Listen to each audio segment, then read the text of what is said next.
Thank you, ma'am. It's always a pleasure to be back here because there are so many students, like I've mentioned, who have been a part of a lot of initiatives we do in terms of heritage and culture in otherwise in our social history initiatives also. But there is always this consistency and students being in touch, sharing their milestones with us and sharing their difficulties with us, and then sharing what they can do forward and coming back with lovely initiatives which they work on history. And so in that case, Stella will always be very, very special because they kept updating us on so many initiatives, and the respect they had for the staffs in MLS. And I think I should definitely mention because it's not always the case, right? So I would love to start with a round of applause for the students who have interned in MLS from the college, whom the staff still remember. And while ma'am was talking and sir was mentioning, they mentioned about being prepared and being prepared for a lecture, right?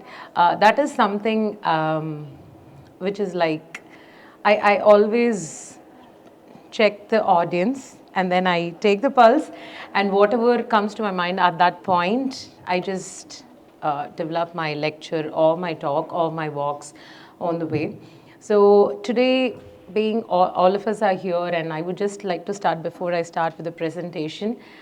How many of you know what is centeredness? Being centered. What is being centered? It's okay if you have not heard it before, that's also okay. What is the meaning of like being centered? We do have like 45 minutes, so I'm definitely going to take 10 minutes of your time for this. What is being centered? You can just guess also. Simple English word. What could be the meaning? Being centered. Sorry? Well focused, okay. Being centered on yourself. Giving ourselves priority. Oh, my hearing is good. Thank you. Okay, being being yourself, making yourself a priority. Okay. Anything else? Focusing only on yourself. That's a so focusing on ourselves, focusing only on ourselves. Two things. Yeah, but yes. Anything else? Sorry. Mentally and emotionally focused on what?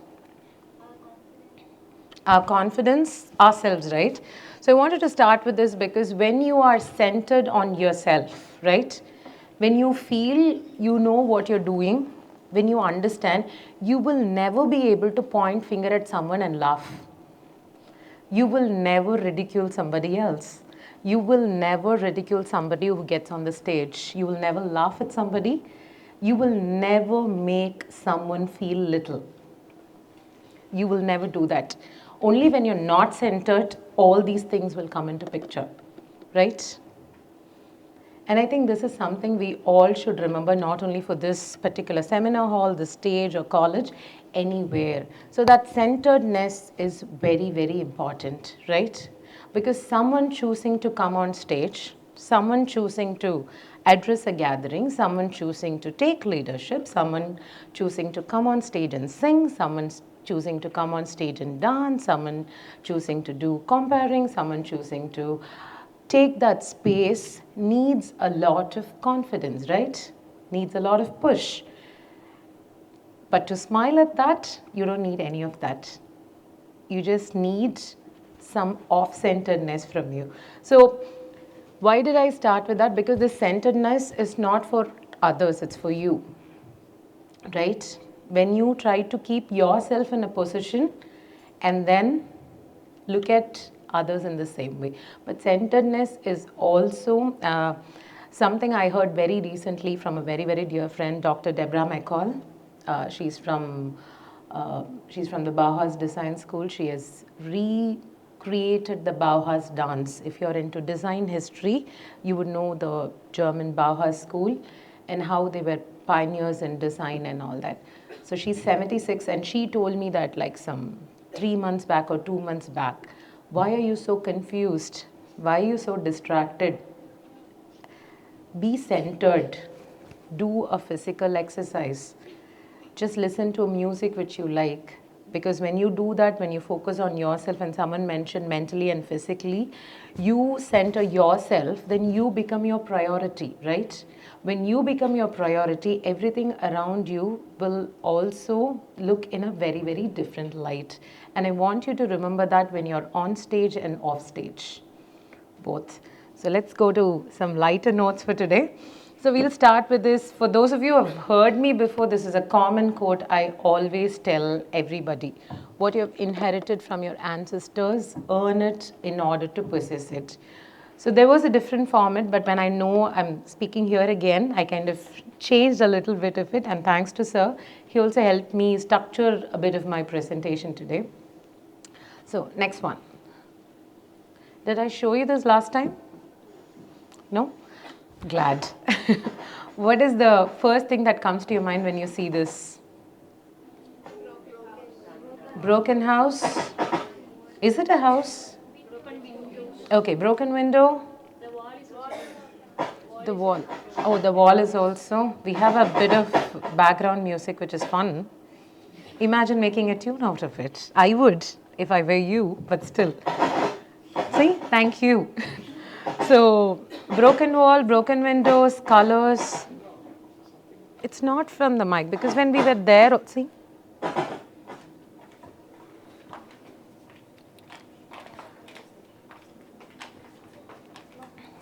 Oh, thank you so much. Hello. Is it from the mic? Sure. Now it's clear. It sounds better. Ah, okay. Yes. So maybe you can switch off. I switched it off. Yeah, thank you. Thanks. So, oh, Savior. Thanks. So, you have the broken window, broken house, anything else? Can these lights be switched on? Because the colors are not popping out, if that's okay. Only these three lights. Ah, okay. Not that there are too many colors, but still. What is the other words that come to your mind? Old. Someone said bad, that's okay. Sometimes you see this, you feel bad, that's okay. Bad is also one word. Broken window, broken door, bad, old. Anything else? Nostalgic. Anything else? Poverty. Anything else?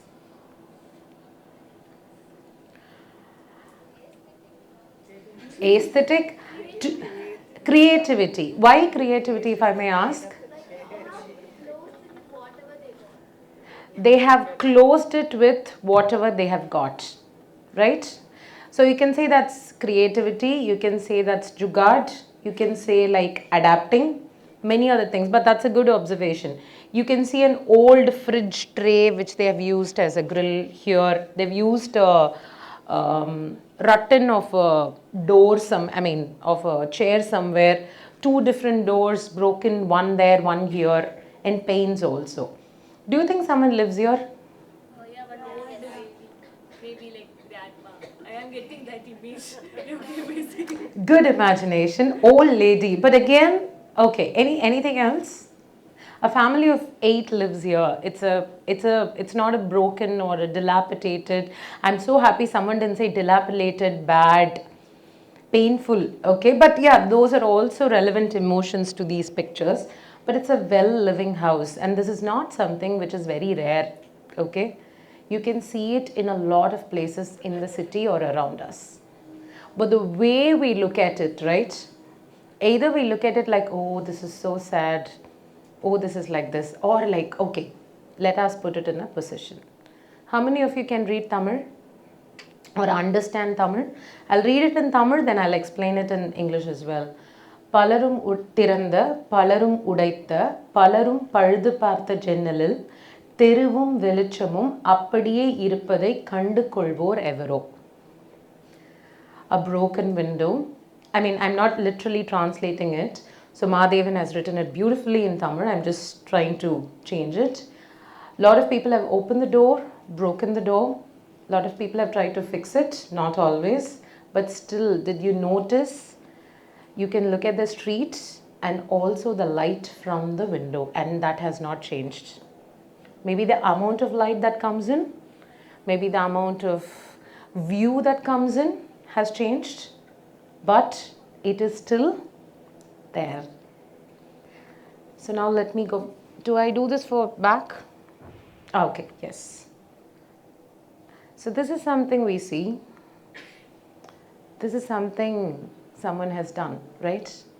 So that was a picture taken by Arivakarasi, who's an architect and she's also a translator. The sketch was by Pratyaksha. The poem was by Mahadevan. And Pratyaksha kind of put all of it together. And this was from a heritage walk which we did in Amjikarai. And like 3 days after the walk, we got this. I mean, I was so overwhelmed when I saw all of this. And when I asked them, like, this is so beautiful and it's so nice, they said, I think this is something what you mentioned in the walk, right? Look past what things are. And it is not just with architecture, it is with how we look at people, how we look at cities. But again, going back to my first point, only when you're centered you can do this. Only when you feel centered, there are a lot of ways in which you can look at things. But only when you look at yourself confidently, when you look at yourself as a priority, you will look at other things with empathy, compassion and kindness. And I think that is 3 things, because you have to be first kind to yourself. You have to be compassionate to yourself. You have to make yourself a priority. Then the other things will come directly. But when you judge yourself, you immediately judge the other person. You don't make yourself a priority, you can never make someone else a priority. So why we are talking about people here when we have to talk about heritage and history? And I think to look at heritage or history or art in a certain way, you have to first understand why do you do what you do. And I think that is why vision and centeredness is very, very important. What do you see here? Have I shown this before? For those of you, I was very conscious that I shouldn't repeat the images. So what is this? What do you see here? Of course, it's written. All these sketches are by architect Srishti. Her Instagram page is Anchored Hues. And these were all sketches she did as a part of Madras, Understanding Madras series. So Flower Bazaar, right? This is a common image of, so when I say conservation, when I say heritage of a city, this is one common image that comes when I say India, right? Flowers. Flowers and flower bazaars and lights and all that. But towards your left hand side, you can see a pole, right? With a wire. What do you think that is? Yeah, the wire is electricity, but the pole, she has tried to add the last remaining tram post of Madras here. So it's in Flower Bazaar. It's near the Flower Bazaar station, not station, the police station. And she's tried to incorporate that in this sketch. So this is an image that comes to our mind when we Google, right? India, flower, culture. But do we see this image when I say India, culture, heritage and history? Do you see this image? As much as you see this image? As much as you see this image, do you see this image?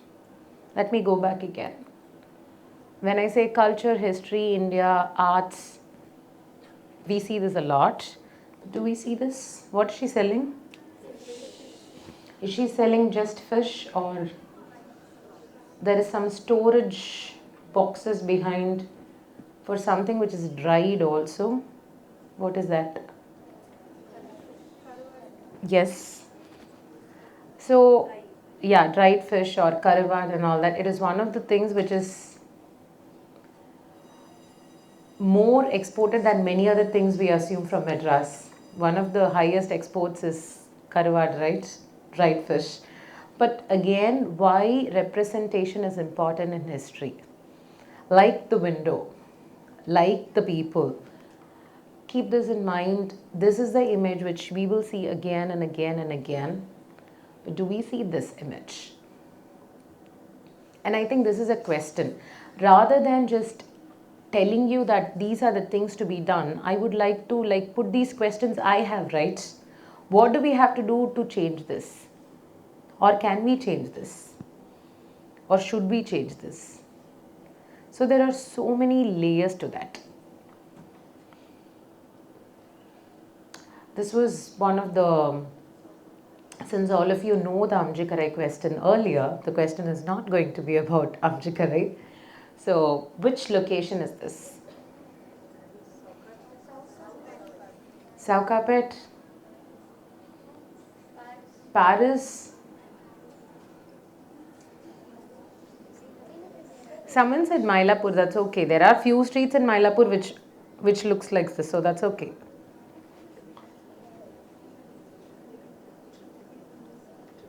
Could be Roypuram, someone said Triplicane, Mannadi. This is the Nainiappan street you see there, right? So most of your answers are right. It's northern part of Madras near Paris. I mean in Paris. But why I wanted to add that is again like the Akka who was selling fishes. When we say culture and heritage and art, does this image come to your mind?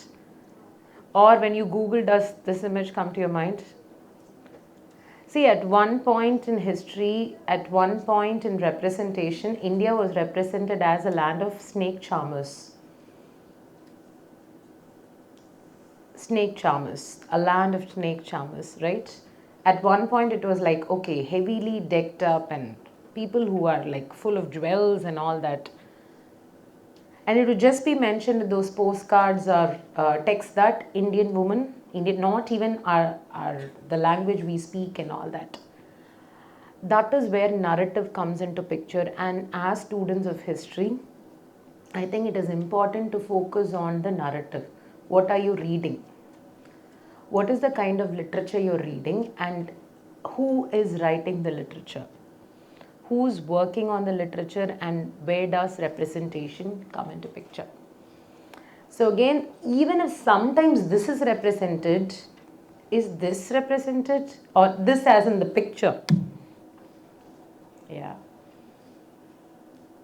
Someone who is like a to-go person to take us around Paris. Again, I always have this conflict in me. He's 85, 86-year-old. Can I trouble him with taking us around the place and all that? But then I realize that he starts working at 4:30 in the morning when there is offloading and of the different products and different boxes and all that.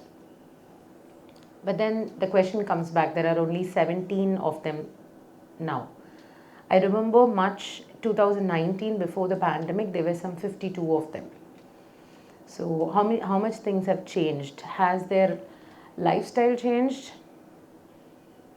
There is a very good documentary called Savari, which has been, I can arrange for a screening sometime, where they have documented the plight of the people who are rickshaw pullers here. And what is the relevance of hand-pulled rickshaws in Madras? That is a question. If someone answers, you actually directly get a gift. There is an important social change which happened in Madras, which is connected to cycle rickshaws and Madras. Where do you find cycle rickshaws? Throughout India? What, throughout India or only here? Throughout India. Does it all look like this with a cycle? No, you have in Calcutta, they had more of those hand. Yeah, in Calcutta it's hand pulled rickshaws. So how did this change to cycle here in Madras?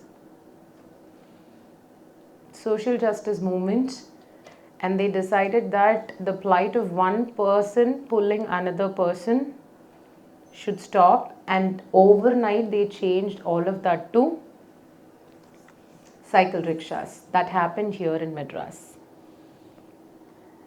And same way there was a policy to give footwear to all the cycle rickshaw pullers, raincoats. So these may seem like very, very small things, right? Like footwear, raincoats, making it into a cycle. But if you ask him today also, he would be like, my leg pain considerably reduced after from hand pull to cycle. And even now, today, Calcutta has hand pull rickshaws. Today. This has changed here, I think, some 45 years back. And when we talk about heritage, we always assume it is only buildings, right? Buildings and people also. So how many of you notice that lot of places in Chennai has a geographical name connect with a flower or an activity from your Mylapore to Triplicane to Nungambakam, there is always a fauna connect, flora connect, and also how these things are named. And I wanted to add this particular image here because most of the time we think, okay, it's way past, right? Much before, but everything which we talk about history is something which is happening right now also. So this is something we will dwell a little deeper. So mapping the living heritage of Madras, understanding the tangibles through intangible. Let me put it in a simple way. There are a lot of judgments we have, right, on cities, on people, on different things related to history and heritage. So this was an exercise architect and artist Rishti and myself. During the pandemic, we went live every day, every evening, from I think 8 o'clock to like 9:30 something, and then people would add their comments and she would sketch while they were talking about it. But if you see the name, it's not that typical color palette. It says RD yellow, RD Masam, right? The RD yellow, and then you can say CSK yellow, and then Marina sand, and you can say an Arvin blue. Very specific to what we can relevant. And I don't know where, but there is a Mittai pink also. Yeah, there is a Mittai pink. There is a Vetralai green. And then we also have other colors like Mandulir color, which is like before it becomes a full fruit, you have that slight green and yellow. And then there is ash grey, there is red brick, and then there is brick red, Rasna orange, as specific as it can get. So what we tried to do here was not just draw buildings, but also memories, right? So this was yellow, from your lemon yellow to your CSK, and then the Kurijosium, and then your Hot Chips logo. And then when we say bottle green, not just the bottle, there are certain Binny mills, certain walls of Binny mills. And then when we said blue, no, we didn't think these many things would actually come into picture. And someone pointed out that your slippers, right, your rubber serupu, that is also there. They said, how can you not have it when you speak about blue? And then this exercise of 40 days kind of broke our ego in a very, very important way, because we thought we are trying to be understanding and non-judgmental, but we didn't think of many things. Only when people pointed it out, okay, and this is an ongoing exercise. Even now, if you feel there is something missing, you can tell us, and then we would add it. And then this was brick red, and immediately when we said brick red, people spoke about pottu and heritage buildings, arches and all that. But there were a bunch of people who said, we always, when we go in a street, like you travel in Madras, they always say that, right, you will see a water body. Every 2 kilometers, you will see some water body, good, bad, ugly, whatever. But in the same way, someone said, you will also be someone carrying a load of bricks, and that would be a woman. A woman carrying a load of bricks. And that is something which 5 or 6 of them mentioned. So we just added that as well. And this, I don't remember which color was this. I think it was one blue which Srishti chose. And then the Pavarakara Thiru in Paris again. And what are the different things which she thought would be apt here? And of course, the CSK yellow, if we didn't do this, people would have like, what, you're being biased to CSK? And then the pink and this is personally one of my favorite, because the left one, because these blue boards, no, immediately bring in nostalgia. When you see a blue and white board somewhere, you get shifted to another. I mean, walking into your college is also something like that, because you're here every day. Maybe you didn't feel it, but me coming here, it will always feel like, okay, shift to like some 20 years back. The buildings, the colors, the post box and the arch, and then the way you get in. So certain things kind of invoke, and that is why preserving heritage as it is very, very important, right? Because you keep changing, you keep repainting, you keep adding something. You say you want to add a lot of glass, you want to say a lot of aluminum, you want to add so many things, you kind of miss out on the important parts. And then the left one was blue. It was MS Blue, because there is a story that MS Subbulakshmi Amma wanted the particular shade of blue, and Nalli, they made that shade for her, and it's still called an MS Blue. That particular one was there. And then red, black and white, you can't take it out of Madras. From your political party bags to your walls to, like, you can't take out red and black from Madras.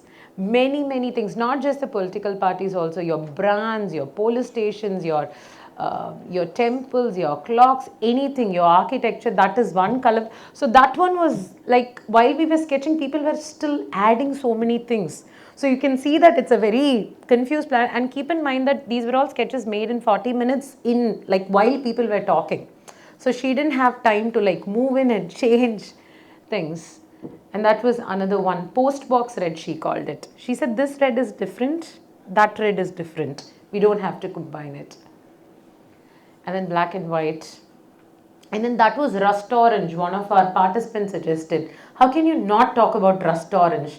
When you go to anything related to heritage or something, you can see anything which is rusted, no? What do you add? And I was so fascinated because she was able to bring out those colors there. And it may look like a color based exercise, but it was an exercise to understand. So it does not just have to be sketches. When you want to understand something historically, something through its roots, it's important to observe things. You don't have to, like, this is the reverse of decoding, we like to call. We didn't want to decode anything. We just wanted to observe. We just wanted to document. And I think in terms of history, documentation, there are certain words we don't associate with that, right? Kindness, compassion and empathy, you need that for history as well, because there are so many layers of things which has happened over the years, over the decades, right? There are a lot of unlearning which needs to be there. What we learned 5 years ago is not relevant now. What we are going to learn in future may not be something we have thought about it now. Now there is AI also, right? Artificial intelligence. And I don't know much about so many things related to AI, but I know that a lot of famous singers, their voices have been used. Don't you think the family should be informed and their consent to be taken? Because for us it may be a singer whom we liked, but for them it's a father, it's the mother, it could be the daughter, it could be someone they really loved. So I think as much as we talk, and what is AI generating, right? When you ask for a sketch, or when you ask for, what is that thing I keep forgetting, ChatGPT, it gives you the entire report and it gives you the entire text and all that when you feed in the details and all that. But where is it taking it from? From other people's text only. It's like having a repository and it's taking all of that. So in terms of having those things there, our responsibility is more now to be more ethical, to be more clear. And then we, at the end of the session, no, when we were, I won't say running out of color, but at the end of it, when we were trying to ask people, they went for like, why light browns? And then they also said terracotta color or clay color. And then grey. Then I said, no, we already had a dark grey. They said, no, a light grey. A silverish grey, which you see in certain parts of Marina. Then I was like, what is a silverish grey? No, there is silverish grey. So go to that. And then when we asked for a reference, someone said the lightest shade of the cat you can find. Lightest grey. and then we started with the cat there. And if you notice later, I will pass on the presentation to you, and I'll also share the deck to you. It's like a game. You can find so many layers to that. And this is the overall final sketch which we did. Oli, Pechu, Parvai, Manam. Because we always have complaints, right? There is no representation. There is, I mean, I have complaints, I should put it like that. I have a lot of complaints that, okay, there is no representation. When I say heritage, there are only certain things which are represented. But my thing is the Akka who cleans the roads of Madras with that orange robe, even when we had the global pandemic, right?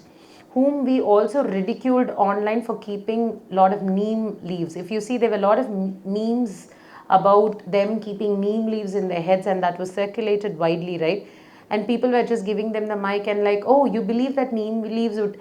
They were the people who were cleaning the roads, cleaning the masks, cleaning the sanitary waste when we were all sitting at home, right? So I think this was a reaction to whatever we saw during the pandemic. Why are we again and again ridiculing and kind of putting people who are not trying to respond to you in that position? We will never go and do that to someone who will respond to that or shout back at us, right? It will always be the other way. So we just added these points. And this is something you would have heard if you've heard my lecture too. Heritage is always a postcard. It's not a visiting card, or you can't use this for your identity or your benefit. It should always be like a postcard where you share what you have and you don't know the destination. And even if that postcard doesn't reach someone you intended to, it'll reach somebody who wanted it at that particular point of time. So thank you. If there are any questions, I'll be happy to answer. Thank you.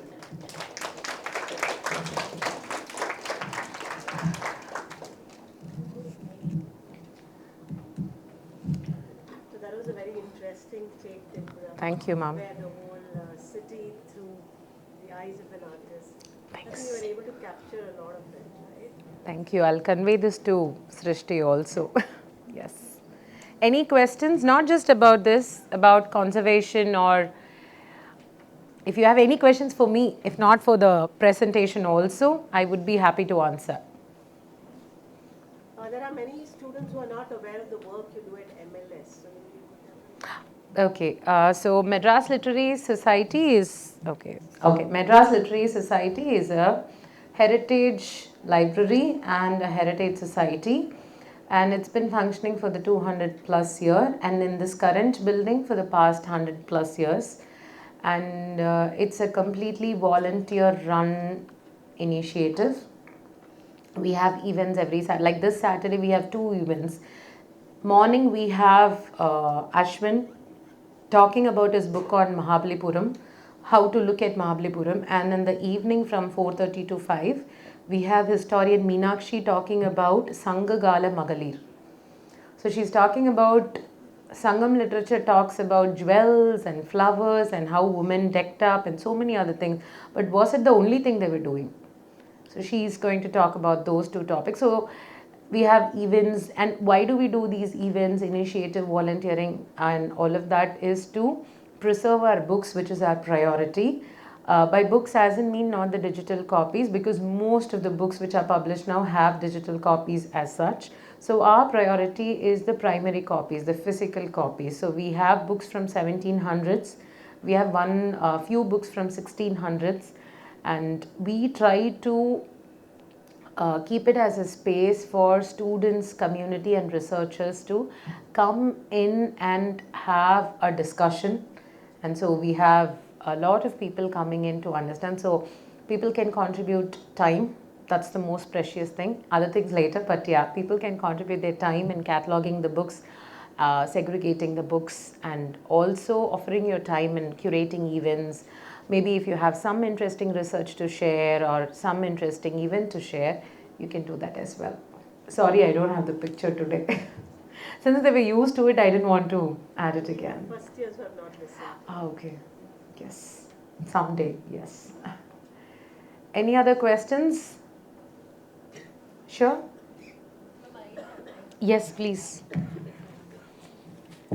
Ma'am, so what motivated you to preserve and view heritage from a color point of view, using the colors?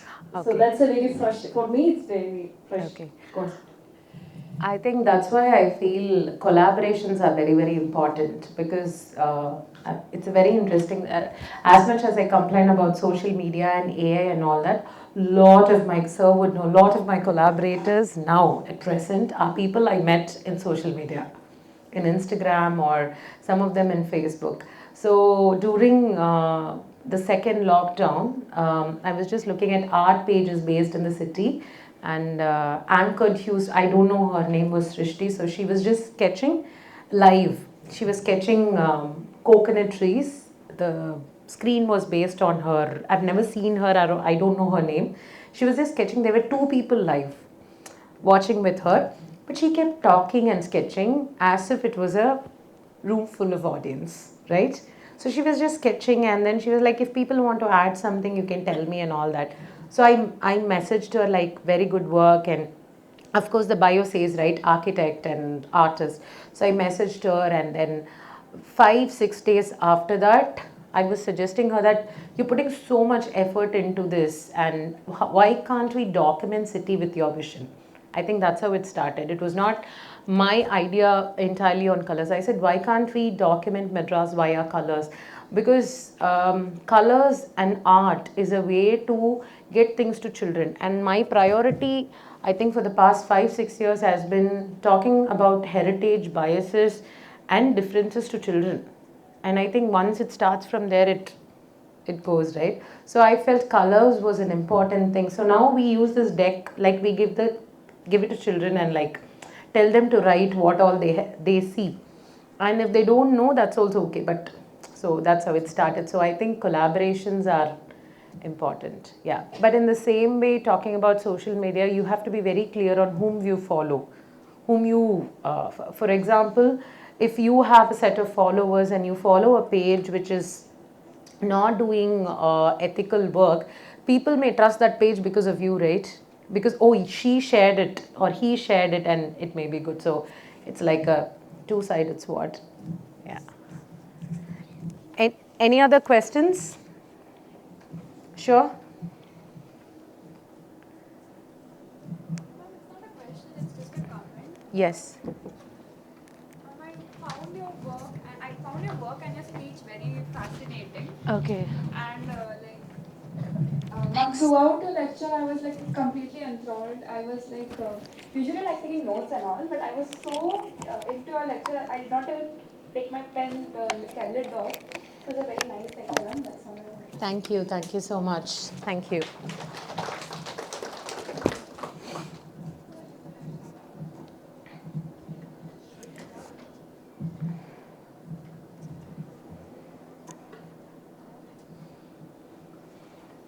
Mom, how culture can be like reflected through art and colors, as you said.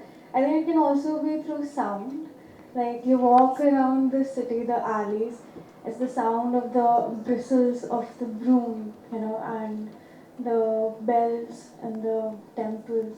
Or even when you see a juice shop and the sound of mixie. Yeah. Yeah, and then the tea, or like you hear the sound of steam from dosa somewhere cooking. Yeah. And how through sound also we can make, like, if you listen to these sounds at a particular place, you can tell that, oh, this is India. Absolutely, that's a very important point, because whenever we speak about heritage, right? I think the auditory experience is very, very prime, uh, and also same with smells also, right? There is yeah. So Vasane is a project I would love for all of you to go and see it. It's by an artist in Bangalore, where she has documented the smells of Bangalore in a book. So these are small portions of sense and it's there. and she has published it like a book. So this is a very valid point, and it's an ongoing research around the world too, how auditory experiences enhance the sense of place. So when I say sense of place, to easily put it, something which evokes nostalgia and familiarity will make you comfortable in a place. That could be colors, that could be sounds, that could be a known person, that could be the most random smile you get from somebody on the road also. Because you might be in a very bad mood and you walk and then someone smiles at you, not in a creepy way but in a nice way. There are different kinds of smile.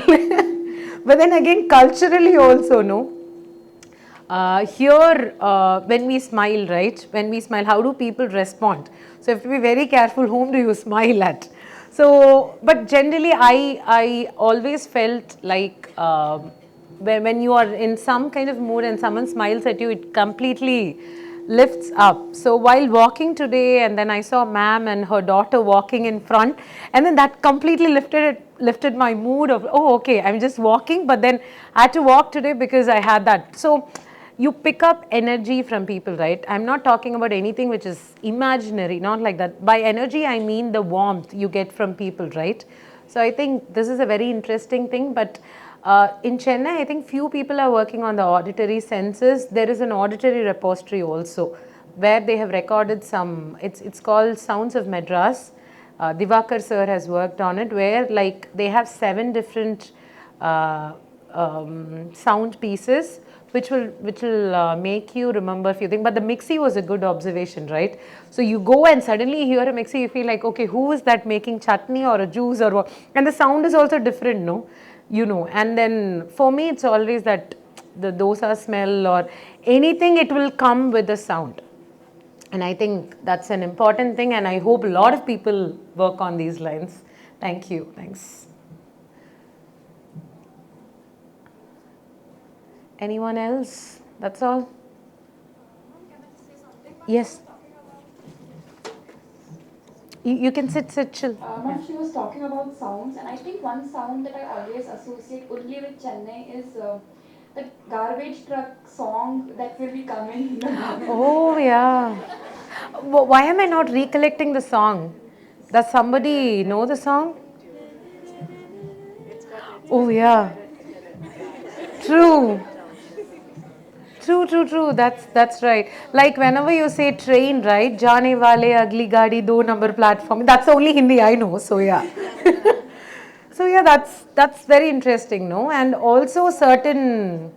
What else do you think would be sounds of Madras? The fruits and street vendors, they will be coming to our home and selling the Yeah, very specific to Madras. yes. Maybe with the language, yes. Yeah, true. But that's a good observation. I'll go listen to the song again so that I can recollect. I think the milk boiler also, you don't see it in other cities. Oh, in yeah. fact, I got to know there's something like that only when I came to The tea shop boilers. because I grew up north. No one uses that milk boiler. You have Ah, the whistle. the fume. no? True. It's not there in other Yeah, the tea shop boiler. I think the tea shop itself is, I mean, there are tea shops around India, but there is something very specific about tea shops in Madras which has one different character. You can see an MGR photo in most of the rickshaws. In the same way, you can see it in a lot of tea shops also. And anything else? Sorry? Yeah, please. Solunga. Oh, yeah. 5:30, no, so I'm just trying to recollect how that would be. 5:36, but yeah. True. Yes. If yes. Yeah. And even now the Nadai Medays confuse me. Which Nadai Medai are you talking about? Yeah, and recently when I got down in Central, it took me a minute to realize that Dr. MGR, like, am I in the right place or? So the name change also is sometimes very interesting. Which name change are you talking about? So, yeah. Smell of filter coffee, yes, but I would give the credit a lot to Kumbakonam. The smell of filter coffee is in the, I mean, in Madras also, but yeah, lots to Kumbakonam. Sorry? Anta. காதுல கேக்குற அளவுக்கா இருக்கு but yeah, the where are we talking about? The Golusus sound is also there, no? But yesterday while coming back from Mylapore, we just saw a bunch of I was with another friend, and I don't even remember school or college. They were this group of girls with pink half sari, checked blouses. It's a school or a college, I don't know, in near Ramakrishna Mutt. They were walking plated with ribbons, and they just crossed, okay. And while they crossed, you can see Ramakrishna Mutt behind, and then the road, and then the white building, and then that particular frame, no, it felt like, oh, where are we now? So sometimes these small things change. And then I stopped. And then I said, you girls want to cross, you can cross. I said, Illala ma'am, you can cross. And then as much as I wanted to ask which school or college and all that, I knew I had to keep my distance and not kind of intrude them or like put them in a spot of, see, that is also something which we have to learn when we work in the spectrum of heritage, history and people, right? You know where you should maintain your distance. You should not put them on a spot like, let me take a picture of you. Which means that you're telling them like, you're different, you're dressed different, right?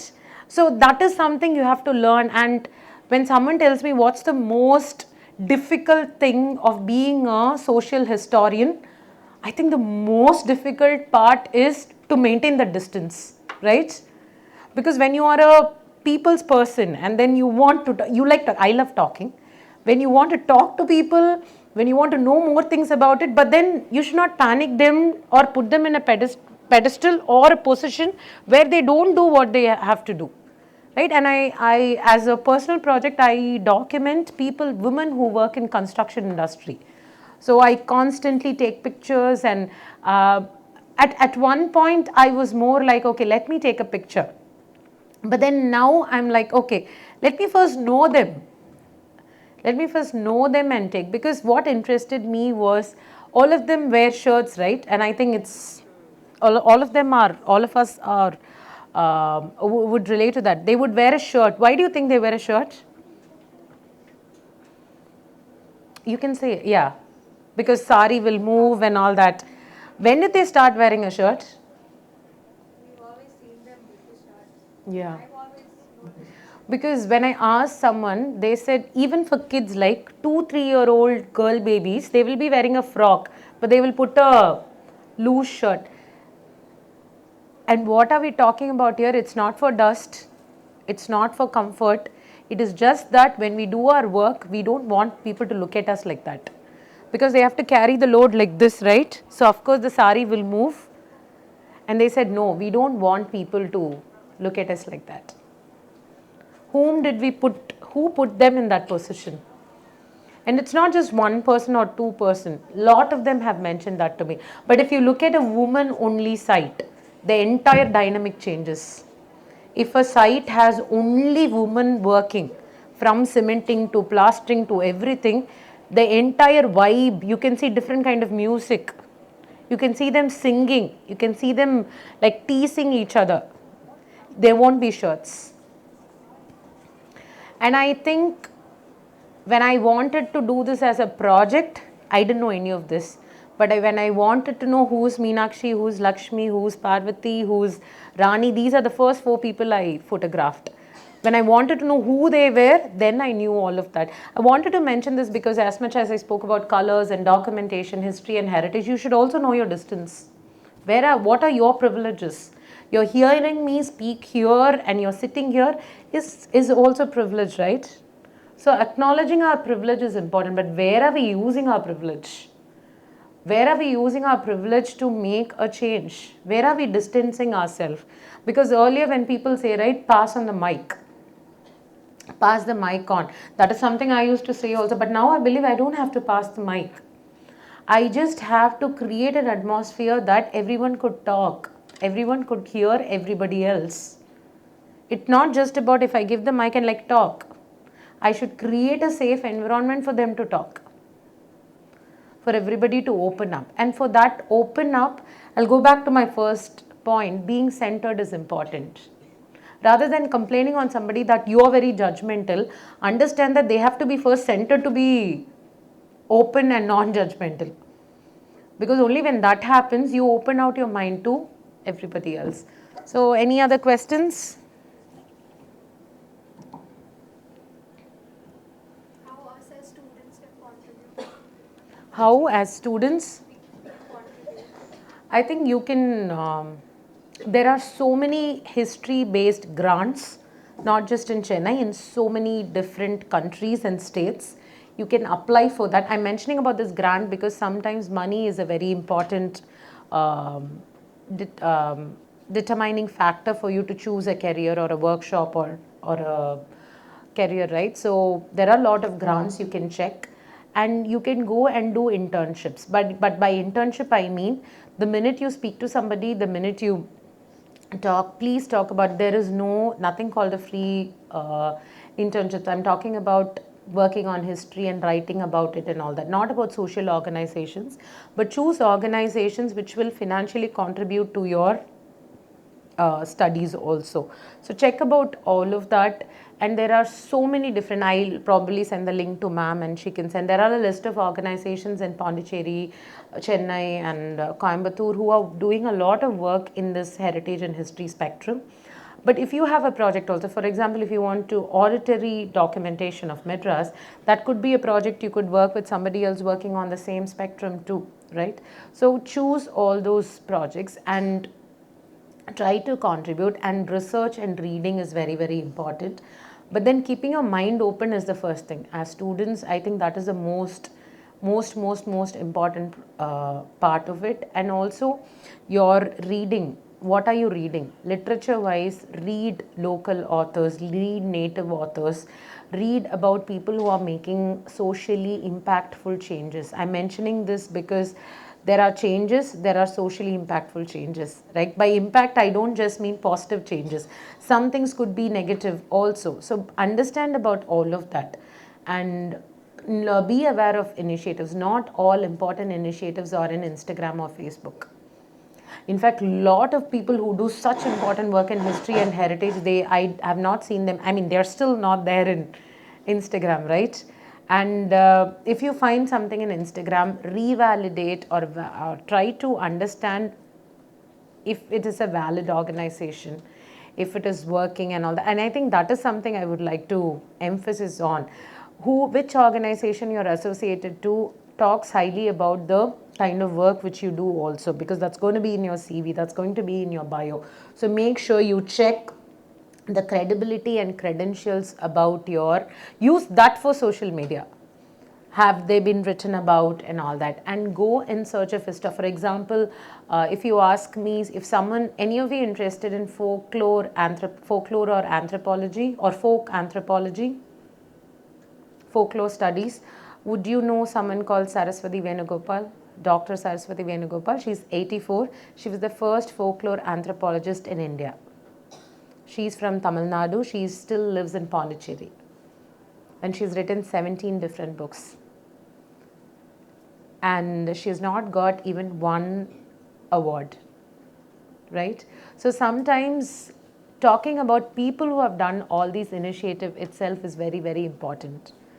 And whenever we have a conversation with Saraswati Amma, she would, and thanks to historian Nivedita Lewis, I knew about Saraswati Amma through her book, which is called Mudal Pengal, which talks about first women who have done many things. And the first thing Saraswati Amma always tells is, நம்ம செஞ்சதை செஞ்சிட்டோம் நடந்தா பார்க்கலாம். She's done so much. Just try to read about her. All the Oppari songs which you see in a lot of movies and all are through her books. Who documented them? All the Talata which you see, not all of it, like most of it. So I didn't know that there was a profession called folklore anthropology before she actually mentioned to that. Why I wanted to mention about Saraswati Amma is, you cannot find her in Instagram. You cannot find her in Facebook. You cannot ping her. You cannot just DM her. You just pick up your call and like, this is so and so. I would like to meet you and talk to you about my career in folklore anthropology. Her works, some of you might be interested in translation. Her works have not been translated. So that could be one important work, right? What if one of her book could be an exhibition? Since you asked me about possibilities, there are so many possibilities, especially in history and heritage. And there are a lot of, this is just one person I'm mentioning about. There are so many of them like this. Yeah. Anything else? Any other questions? Lunchtime? Already you mentioned about dosa, and I can hear the chutneys being thalichified. I don't know where I got this thalichified.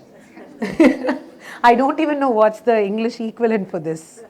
Yeah, but still. What? Anything else? That's all? I'll give it over to her. Thank you. Thank you so much.